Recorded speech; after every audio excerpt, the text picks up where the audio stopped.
মেয়শ্বিনীকে মানুষের মতো মানুষ করে গড়ে তুলতে। দেখছি বাড়িতেই আছো।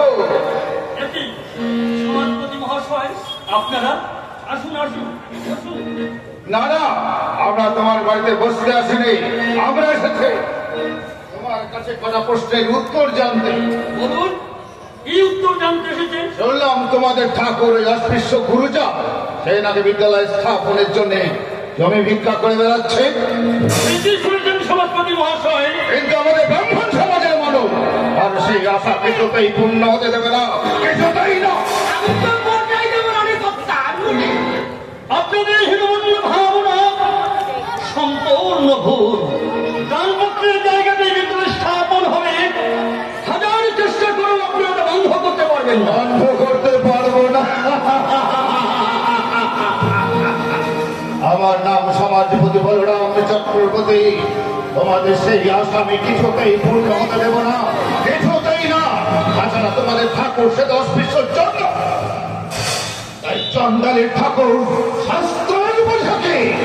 তাছাড়া তোমাদের লেখাপড়া শেখার কোনো অধিকার নেই, কোনো অধিকার নেই। একদম খাঁটি কথা কথা। তোমাকে মতো চন্ডাল আমাদের মতো ব্রাহ্মণের শুধু সেবা করা, বুঝছো? চন্ডাল বাঙ্গা এই বিধান তো আপনাদের তৈরি করা বিধান। মানতে হবে গোসাই, মানতে হবে। শাস্ত্রের সমস্ত কথা তো তোমার অজানা নাই। শূদ্রের সমস্ত অর্জিত সম্পদের উপর ব্রাহ্মণদের অধিকার আছে।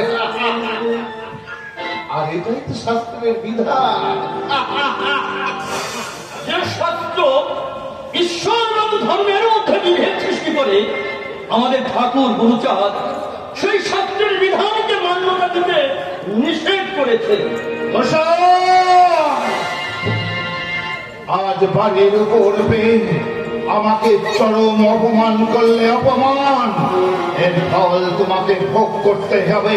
সামান্য একটা অস্পৃশ্য চন্ডালের ছোট জাত হয়ে আমার চোখে চোখ রেখে কথা বলতে তোমার তো সাহস হয় কি করে?